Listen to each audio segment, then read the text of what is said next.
गुजरात के वडोदरा की मांजलपुर विधानसभा सीट में भाजपा के प्रत्याशी को लेकर सस्पेंस आखिरकार खत्म हुआ और योगेश पटेल को टेलीफोनिक सूचना के जरिए टिकट आवंटित की गई, जिसके बाद योगेश पटेल ने सावली भीमनाथ मंदिर में दर्शन कर अपना नामांकन दर्ज कराया।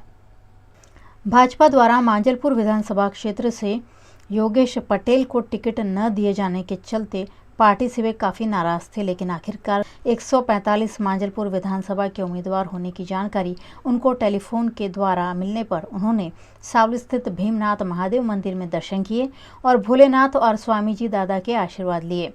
आज उन्होंने पूरे दबदबे के साथ भव्य रोड शो किया और शहर भाजपा प्रमुख डॉक्टर विजय शाह, भाजपा नेता जितेंद्र सुखड़िया, राजेंद्र त्रिवेदी जैसे नेताओं, कार्यकर्ताओं और समर्थकों के साथ कोठी कचहरी स्थित जिलाधीश दफ्तर पहुंचकर अपना नामांकन पत्र भरा।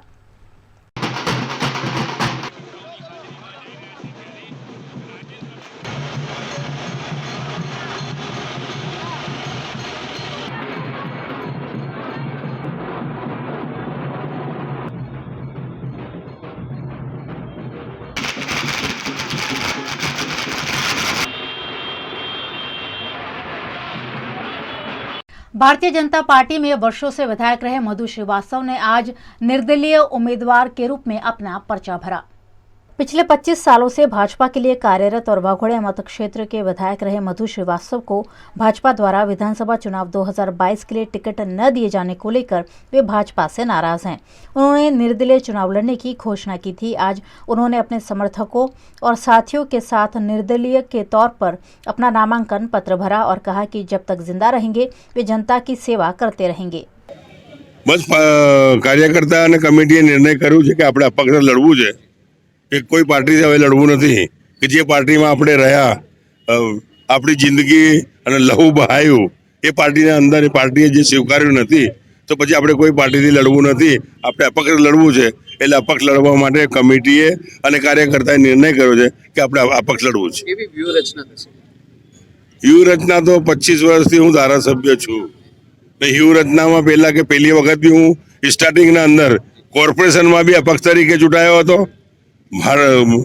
ધારાસભ્ય તરીકે બી હું અપક્ષ ચૂંટાયો હતો અને એના પછી ભારતીય જનતા પાર્ટીમાં ગયો હતો, અપક્ષ રહ્યો, પછી ભારતીય જનતા પાર્ટીમાં રહ્યો અને કોઈ પાર્ટીમાં આજ સુધી નથી ગયો અને ફેર અપક્ષ આવ્યો છું અને અપક્ષ જીતવાનો છે। હજી પણ તમારા કાર્યકરો કહે છે કે મધુભાઈની હિંમતની દાદ આપવી પડશે, શું કહેવું છે?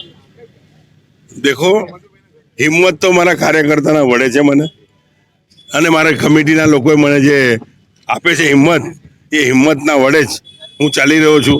અને મેં તો મારા વાઘોડિયાની પ્રજાને મેં જે વચનો આપ્યા છે આજે બી એ વચન હું પાળવા તૈયાર છું કે હું જીવતો રહ્યો, મારી સાંસ રહી ત્યાં સુધી હું ભારતીય જનતા આપણા 136 મત વિસ્તારના બધા જ ભાઈઓ બહેનોની સેવા ચોક્કસ કરીશ અને સેવક બની રહીશ।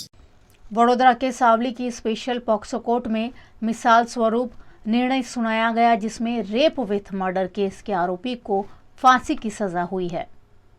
वडोदरा जिला के वाघोड़िया तालुका के घोरज गांव में मजदूर परिवार की 8 साल की मासूम बच्ची के साथ दुष्कर्म किया गया था। सोती हुई बच्ची को उठा ले जाकर उसके साथ बलात्कार और उसके बाद गला दबाकर उसकी हत्या कर दी गई थी।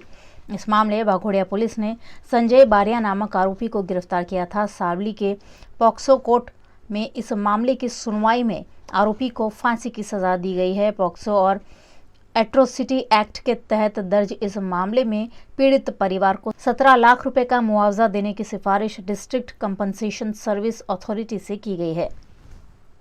फर्स्ट गुना रजिस्टर नंबर 70/19 मुजबनो बनाव तारीख 17/5/19 ना रोज वाघोड़िया तालुकाना घोरज गामे बनेलो, तेमां 8 वर्षनी मासूम दीकरी पर आरोपीए क्रूरतापूर्वक पाशवी बलात्कार करी तेनी हत्या करी नाखी गुनो करेलो। ते कामे नामदार सावलीना स्पेशल पोक्सो जज साहेब श्री जे ठक्कर साहेब श्रीनाओए आरोपीने तकसीरवान ठरावी आरोपीने इपीको कलम 302 हेठळ मृत्युदंड એટલે કે ફાંસીની સજાનો હુકમ કરેલ છે તથા રૂપિયા 1 લાખ દંડનો હુકમ કરેલ છે।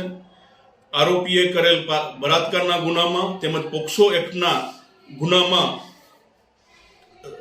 આરોપીને આજીવન કેદની સજા તથા રૂપિયા 1 લાખનો દંડ કરેલ છે તેમજ ઇપીકો કલમ 363 હેઠળ 3 વર્ષની સખત કેદની સજા તથા ઇપીકો કલમ 366 હેઠળ 5 વર્ષની સખત કેદની સજા તથા 10,000નો દંડનો હુકમ કરેલ છે જે ઐતિહાસિક ચુકાદો છે અને ગુનેગાર આલમમાં સોંપો પડી જાય તેવો ચુકાદો છે। वडोदरा की रावपुरा विधानसभा से भारतीय जनता पार्टी की ओर से दावेदारी कर रहे बालकृष्ण शुक्ल ने आज जलाराम बाबा के आशीर्वाद लेकर अपने डोर टू डोर प्रचार की शुरुआत की। गुजरात में विधानसभा चुनाव का माहौल दिन ब दिन रंग पकड़ता जा रहा है। सभी प्रत्याशियों के नामों का ऐलान हो चुका है और आज दूसरे चरण के प्रत्याशियों के नामांकन भरने की आखिरी तारीख भी है।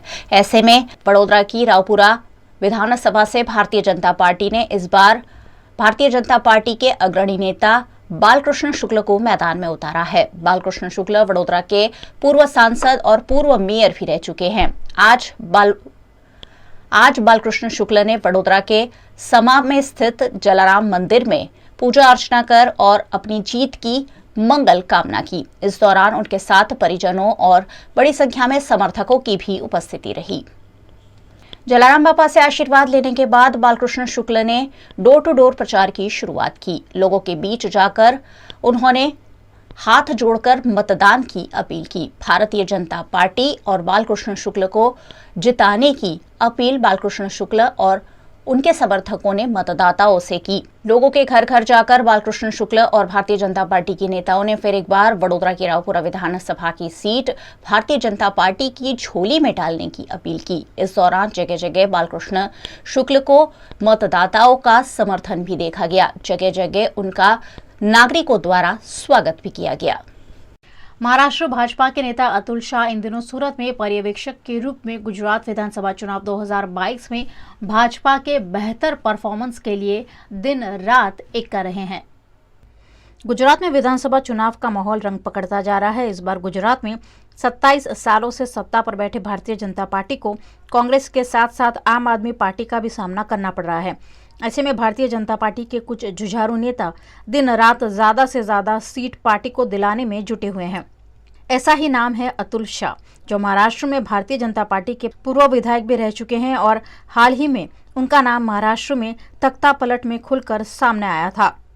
मुंबई में भारतीय जनता पार्टी की जिम्मेदारी बखूबी निभाते हैं और इन दिनों गुजरात इलेक्शन में सूरत के इंचार्ज बनाए गए हैं, क्योंकि सूरत में आम आदमी पार्टी नगर निकाय चुनाव में अपना पैर जमाने में सफल हो गई थी। आज डेवलपमेंट विकास की जो बात कर रहे हैं ना, सही मानों में पूरे देश में विकास किया है और विशेष करके गुजरात में आज यहाँ की प्रजा बड़ी खुश है। सारे गुजरात में जो योजनाएं आई है और डबल इंजन की सरकार वाकई में क्या कर सकती है, ये इसका उदाहरण गुजरात है। आज एक एक योजना है, बड़ी बड़ी योजनाएं, छोटी छोटी योजनाएं। सूरत शहर मुझे नहीं लगता इतना अच्छा कोई शहर होगा। मैं भी मुंबई से आया हूँ, मगर रास्ते यहाँ के जिस तरह के, this is known as a city of flyovers. आज एक से दूसरी जगह जाने के लिए फ्लाईओवर्स किए, लोग कम्यूटिंग करने के लिए आना जाना, इट बिकम्स वेरी ईजी। और लोगों को क्या चाहिए? अच्छा जल चाहिए, अच्छे रास्ते चाहिए, अच्छी गटर की व्यवस्था चाहिए और ये सबसे बढ़िया दिए। वाकई में गुजरात मॉडल पूरे देश में ये अनुकरण हो रहा है, इसका मुझे आनंद है। सर, जिस तरह से पहली बार ऐसा हो रहा है कि आम आदमी पार्टी भी यहाँ पे चुनाव लड़ रही है और त्रिकोणीय जंग है, तो उसके लिए कितनी बीजेपी तैयार है? मैं बिल्कुल तैयार है। भारतीय जनता पार्टी तो सब चैलेंजेस लेती है और थ्री कॉर्नर में तो वो हमारा फ़ायदा ही है। ये झाड़ू लेकर आए, झाड़ू लेकर वापस जाने वाले, इतना कह सकता हूँ मैं आपको। गुजरात के प्रदेश अध्यक्ष CR पाटिल और गृह मंत्री हर्ष संघवी के होम टाउन सूरत में इस बार भारतीय जनता पार्टी ने अतुल शाह को ऑब्जर्वर नियुक्त किया है। अतुल शाह इन दिनों भारतीय जनता पार्टी का दबदबा सूरत में कायम रखने के लिए दिन रात जुटे हुए हैं। सर, ऐसा कहा जाता है कि महाराष्ट्र की राजनीति में शिवसेना को तोड़ने में और भाजपा सरकार बनने में आपका बहुत बड़ा रोल रहा है, उस पर आप क्या कहेंगे? नहीं, ऐसा कुछ नहीं है। जो अपने आप ही वो गद्दारी की थी उन्होंने, हमने बदला ले लिया और आज 40 आमदार, और क्यों नहीं, वो 40 आमदार जो मेरे साथ भारतीय जनता पार्टी हमारे साथ चुनाव लड़े थे और रात को उद्धव ठाकरे जी के कहने से चले गए, ये कोई ठीक काम किया है? वो तो गद्दारी उन्होंने की है।